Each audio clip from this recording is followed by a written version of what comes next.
अस्सलाम वालेकुम। Welcome to my channel commerce की दुनिया। मैं हूँ आपकी मैम अनीसा तनवीर। आज जो हमने डिस्कस करना है लेक्चर में वो लायबिलिटीज़ हैं। इससे पहले हम एसेट्स को डिस्कस कर चुके हैं। लायबिलिटीज़ की डेफिनेशन देखते हैं। सबसे पहले सिंपल वर्ड्स में अगर हम बात करें तो ज़िम्मेदारी है। ठीक है, डेफिनेशन देखते हैं हम। द लायबिलिटी ऑफ आउटसाइडर, बाहर के लोगों की ये ज़िम्मेदारी होती है। On the assets of business, business के एसेट्स पे जो बाहर के लोगों का राइट है उससे कम ऑनर ने पे करना होता है, वो हमारी ज़िम्मेदारी है कि हमने उसको पे करना ही करना है।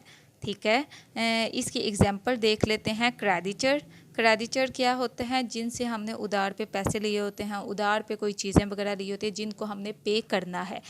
क्रेडिटर जो हमेशा पेएबल होते हैं। ठीक है, आगे हम जाके क्वेश्चंस वगैरह में देखेंगे, उधर हाल ही क्रेडिटर का लफ्ज़ यूज़ किया जाएगा। ठीक है, उससे हमें पता है कि हमने वो पेएबल हैं, पे करना है उनको, और जो पेएबल होगा वो हमारी लायबिलिटीज़ होंगी, हमारी ज़िम्मेदारी है कि हमने उनको पे करना ही करना है। ठीक है, इसके अलावा दूसरी एग्जांपल है लोन।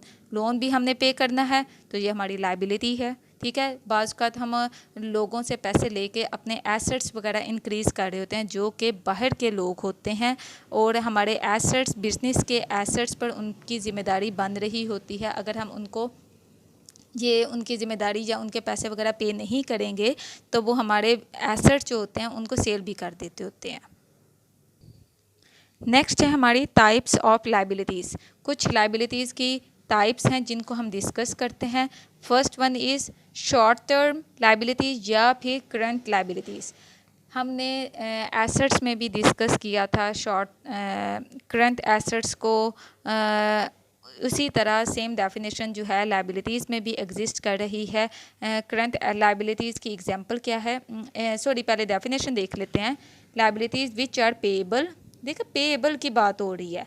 लायबिलिटीज़ में हमेशा जो है पेएबल की बात होगी। Liabilities which are payable immediately or in near future, ऐसी जिम्मेदारी जो हमने पेएबल है, जो हमने पे करनी है, इमीडिएटली फ़ौरन ही हम पे कर देंगे या फिर नियर फ्यूचर में हम पे कर देंगे। पे तो करनी है, या तो फ़ौरन ही हम पे कर देंगे या फिर थोड़ी देर के बाद नियर फ्यूचर में हम पे करेंगे। ठीक है, वो होती हैं करंट लायबिलिटीज़ या फिर शॉर्ट टर्म लायबिलिटीज़। इसकी एग्जांपल क्या है? क्रेडिटर। ठीक है, क्रेडिटर की हमने बात की है जिनसे हम उधार पे चीज़ें वगैरह ले आते हैं, उनको हम कहते हैं जी आप हमें चीज़ें दे दें, हम कल परसों आपको पे कर देंगे। ठीक है, इसके अलावा बैंक ओवरड्राफ्ट भी जो है करंट लायबिलिटीज़ की ही एग्जांपल है।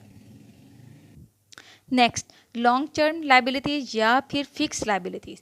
जिस तरह हमने शॉर्ट टर्म लायबिलिटी की बात की थी, सेम उसी तरह ही फिक्स लायबिलिटीज़ की बात करेंगे, या फिर नाम से पता चल रहा है लॉन्ग टर्म, लंबे अरसे की ज़िम्मेदारी है हमारी जो जिसको हमने पे करना है। सेम डेफिनेशन है लायबिलिटीज़ विच आर पेएबल, जो कि हमने पे करनी है, पेएबल है, हमारे ऊपर ज़िम्मेदारी है after a long period of time, लंबे अरसे के लिए। ठीक है, हमने पे करना है। इधर हमने कहा था कि फ़ौरन ही हमने पे कर दिया, वो शॉर्ट टर्म हो गई। इधर हम बात कर रहे हैं कि लॉन्ग टर्म लायबिलिटी है, लंबे अरसे के बाद हमने पे करनी है। ठीक है, जैसे इसकी एग्जांपल देख लेते हैं। लॉन्ग टर्म लोन, लंबे अरसे के लिए लोन लिया हुआ है, जस्ट लाइक 10 सालों के लिए, 15 सालों के लिए हमने लोन ले लिया जिसको हमने पे करना है, लेकिन 15 सालों के बाद, लॉन्ग टर्म लायबिलिटी हो गई। इसके अलावा मॉर्गेज लोन, हमने कोई चीज़ गिरवी रखवा कर लोन लिया है। ठीक है, इसके अलावा जो हमारी नेक्स्ट आती है टाइप आती है, काइंड आती है लायबिलिटीज़ की, वो है कॉन्टिजेंट लायबिलिटीज़। ठीक है, ये भी इम्पॉर्टेंट है, लेकिन ये लॉन्ग कंसेप्ट हो जाना है जो कि हम नेक्स्ट लेक्चर में डिस्कस करेंगे। अभी तक के लिए इतना ही।